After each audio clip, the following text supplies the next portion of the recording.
This is the Tudors Dynasty Podcast. And now, Ask the Expert with Steph. Hello again, and welcome back to Ask the Expert on Tudors Dynasty Podcast. I'm your host, Steph Storer, and I'm especially glad to introduce you all to today's guest, historical novelist and historian Susan Higginbotham. Welcome, Susan. Thanks for having me. Well, you're here today to talk with us about a potentially lesser-known member of a very well-known family. That family is, of course, the Woodvilles. We know Jacquetta, we know Edward IV's wife, Elizabeth, we know a couple of the brothers, but let's talk about Elizabeth's younger sister, Catherine. So before I get to our listener questions, I actually wanted to mention that you've written a novel called The Stolen Crown, right, with Catherine as the main character. Right. She shares a narration with her husband, Henry Stafford, Duke of Buckingham. So then, without giving us any spoilers about her life, since we'll get to that shortly, what made you choose her to write about? Well, when I started writing historical fiction when I became interested in the reign of Edward II in the 14th century. And researching the 14th century sort of gradually led me into the 15th century. And I became sort of obsessed with the Wars of the Roses. And I read a couple of Ricardian novels, novels sympathetic towards Richard III. And they painted the Woodvilles as actually horrible people. I'm not really keen on just accepting things at face value, so I started to research the Woodvilles, and I found them to be a fairly fascinating and, I thought, likable family. And so when I decided to write my next novel about the Wars of the Roses, but I didn't want to write about one of the usual cast of characters, either Richard or, Elizabeth Woodville. I like to sort of take an angle and look at the lesser-known people. And Catherine Woodville struck me as a likely person because she had lived, she was the longest lived of the Woodville siblings, and she had a existence of a lot of ups and downs. And by also to give the male perspective, I decided to help half of it from her husband, Harry, who had a rather short, tragic career. I love that perspective. I think that's a great idea, and that's something that makes it so interesting. All right, so let's talk about then her childhood. She was much younger than her sister Elizabeth. So was she raised alongside her? Was her mother involved much, or was she off at court? What was her childhood like? We don't know too much about her childhood. What we do know is that at age 5 or 6, she was married. And this was not very unusual for her. Of course, she was married after her sister became queen. And suddenly the Woodvilles, who had been, not, I wouldn't say pariahs, but they hadn't been particularly prominent, suddenly the Woodville siblings became very desirable matches for people who wanted a royal connection. And among those who decided that royal connection would be useful was the Stafford family. And probably young Buckingham was heir to the Stafford fortune, to the Dukedom of Buckingham. And his family apparently decided it'd be good to marry him to the Queen's sister. And he was only 9, and Catherine was about 5 or 6. And again, these child marriages were fairly common at the time among the nobility. They would be used strictly for dynastic purposes to link, great families together. So neither Catherine or Harry had really any choice in the matter. It was later said that Harry disliked this marriage. He thought that the Woodvilles were beneath them. Whether this is true, we really don't know. He was age 9. The chroniclers didn't care what a 9-year-old thought, so we have nothing recording what his reaction was at the time. But once they married, we really don't know when the marriage was consummated, but Catherine did live in her sister's household. We don't have, the records aren't that extensive, but we do know that Elizabeth paid a couple ladies to wait upon Catherine, and Harry and his younger brother Humphrey were also taken care of in the Queen's household. She hired a tutor for them. So there would have been that contact between them during those years. How big of a role did her parents play in her upbringing versus, nannies and nurses and things like that? I would guess probably not a huge role. Again, this just wasn't recorded. The chroniclers weren't particularly interested in the lives of children or women, but usually it would have been typical for the children to be, taken care of by a nurse And the mother probably would have come to see the children, maybe once or twice a day after bills. The children would have been carefully taken care of out of sight. That would have been the typical upbringing. But again, we really don't know exactly what it was. Of course, once she got to the court, it would have been a very formal environment, and she would have been, raised with children. There were a number of children that would have been at court, so she would have been spending time with them and, not eating with the adults or anything like that until she got older and, more of the age to behave herself. And so we always have these questions from our listeners that talk about whether or not it was a love match or what kind of relationships people had within their marriages. And I know that it's difficult to say how they got along with one another. But you had mentioned that Henry Stafford had said that they were kind of beneath her. She was kind of beneath him. So what do you think that their marriage was like? Did they have children together? And then, he went on to become somewhat famous as the Duke of Buckingham. So what was her role in his life later on? They did have 5 children together. One of the children died in infancy, as far as we know, but the other 4 did survive, and they all ended up at the Tudor court. We really don't know too much about their relationship. They spent some time once in a while, they recorded it being at different events together. But aside from that, it's very difficult to guess about what the relationship was, except, there in 1483, when Richard III came to power and Harry Buckingham turned very publicly against his wife's family. But then, of course, he turned very publicly against Richard III. And at that point, he and Catherine, whatever their relationship had been before, did seem to form a brief alliance. They escaped with their children, and Buckingham went off to lead his rebellion.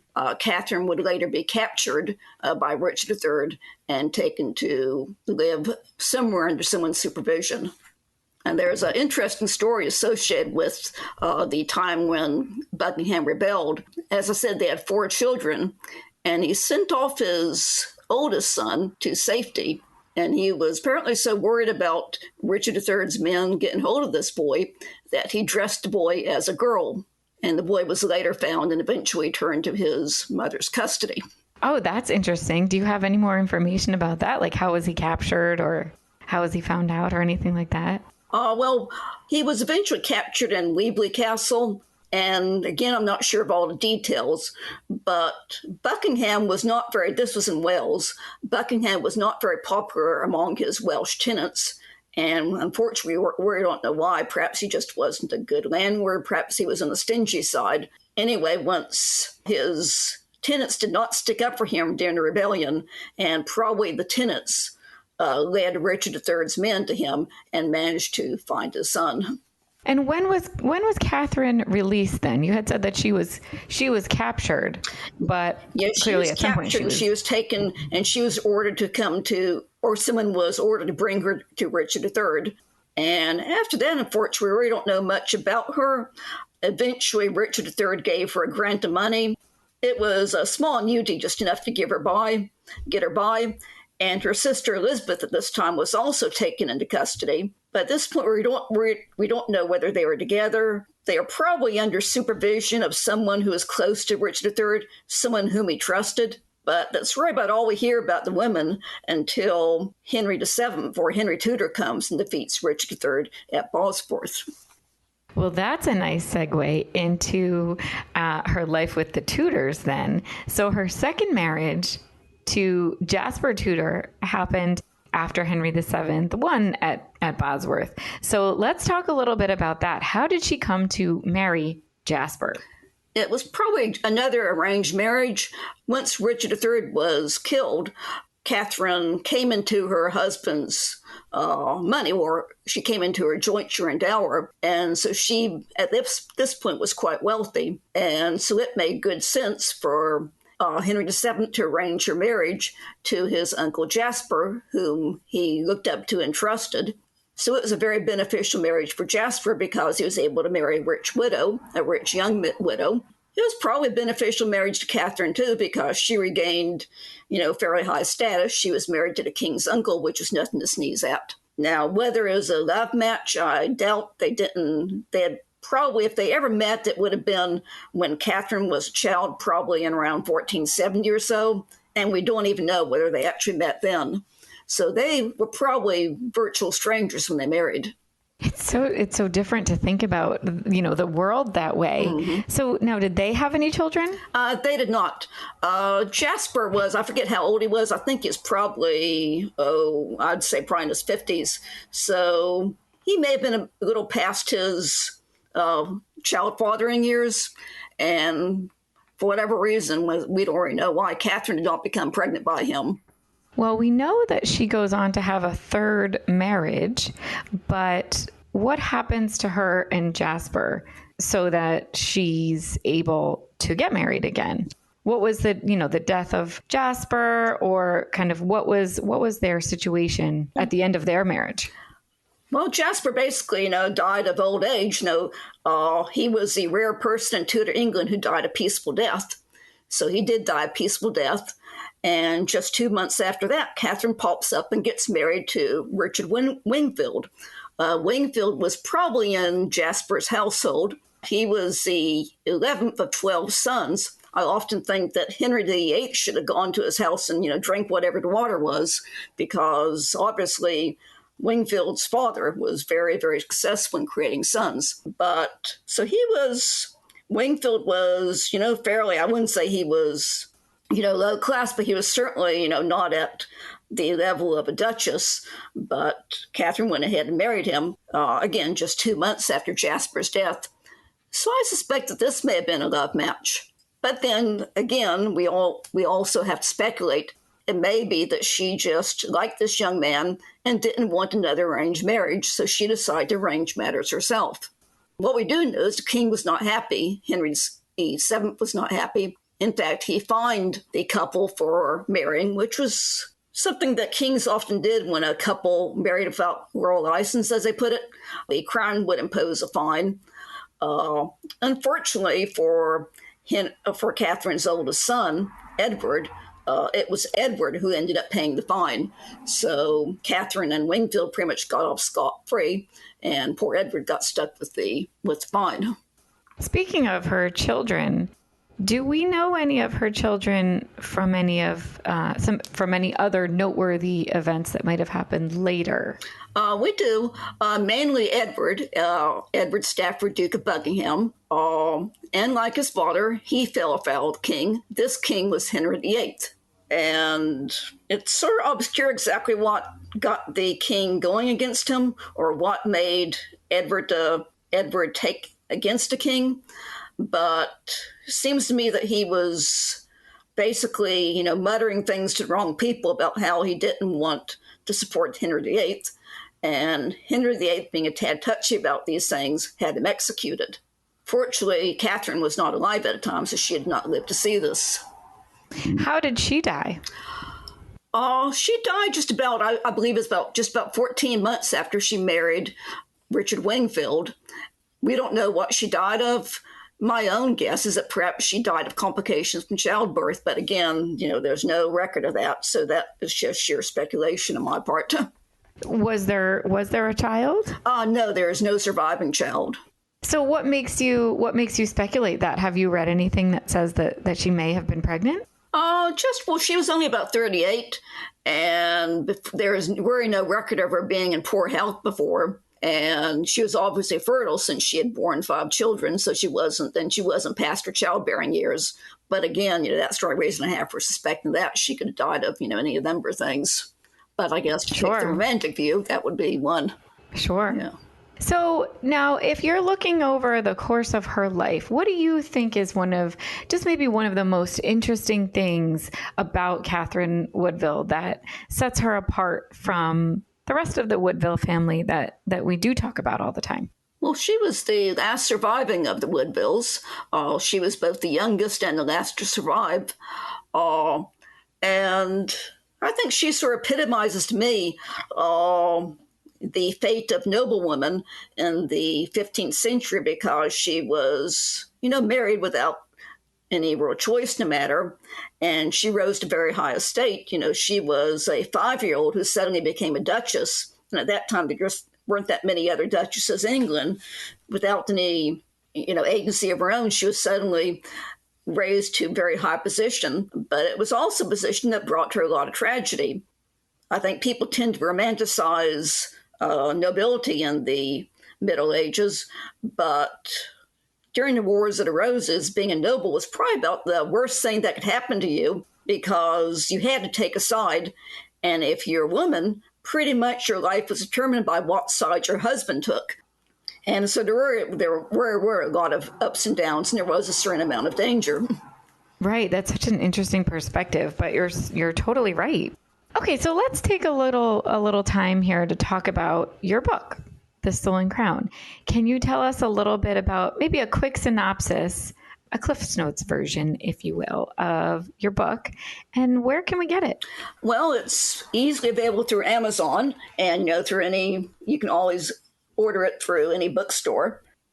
I guess it basically pretty much follows Catherine's lives and Harry's life through all their ups and downs, and that's pretty much about it. There's lots of ups and there are a lot of downs too. But I had a good time researching it. We really don't know much about Catherine. We know almost nothing about her personality. So I really had to invent a personality for her. And I made her into a rather likable person, I think. And we really don't know much about Harry, her husband, either. He was in a very interesting position because he was basically a person from a Lancastrian family growing up in a Yorkist world. And I sort of played with that because it gave him a sense of divided royalties that I think may have affected, the actions he took later in life. He never really quite fit in within the Yorkist line. And in fact, Edward IV never really gave him any power. He gave him some lands, but that was really about it. He was pretty much kept out of Edward IV's government. And one thing we do know is that he resented this, and that may be one reason why he fell in with Richard III so easily, that he held a grudge against Edward IV for basically, cold shouldering him throughout his reign. So I played with that a lot in the novel about his feelings of being excluded. Yeah, it sounds like it was a good time to write about. And you said that you had fun reading about it and researching. Was there anything in your research that you thought was surprising, or that you found that was kind of a little tidbit that you were thinking to yourself, oh, I have to include this in the book? That's something cool that people would like to know that don't necessarily know. I think it's just I discovered, we don't hear much about Harry's relations. It was just more thinking about all his Stafford relations. He was a Beaufort on one side, and of course, Margaret Beaufort was Henry Tudor's mother. But his other Beaufort relations, his uncles, came to very bad ends. They were both supporters of Henry VI and of Margaret of Anjou, and they were executed. Harry Stafford is pretty much, most of his family was wiped out by the time he came to Edward IV's household, and he was just in a very awkward position. Well, I look forward to reading it, and I'm sure all of our listeners look forward to reading it all, because it's so exciting to be able to see kind of the juxtaposition, I guess, if you will, of someone we know like Henry Stafford, alongside Catherine Woodville, who we can't wait to get to know. Well, thank you. Yes, thank you. So again, thank you so much to our guest today, Susan Higginbotham, our listeners who wrote in questions. We couldn't do it without you. And to everyone listening to this week's episode. So as always, we appreciate your support, and we hope you'll tune in again next time as we continue to ask our experts the pressing questions you want answered. If you love the Tudors Dynasty podcast and want to show even more support, please consider becoming a patron, where you'll not only receive the great content we offer now, but extra insider research, info, prizes, and other exciting opportunities only offered by subscribing. Until next time, thanks for listening, and again, thank you, Susan. Thanks for listening to this episode of the Tudors Dynasty podcast. You can follow and support the Tudors Dynasty podcast on Facebook, Twitter, Instagram, and Patreon @Tudors Dynasty.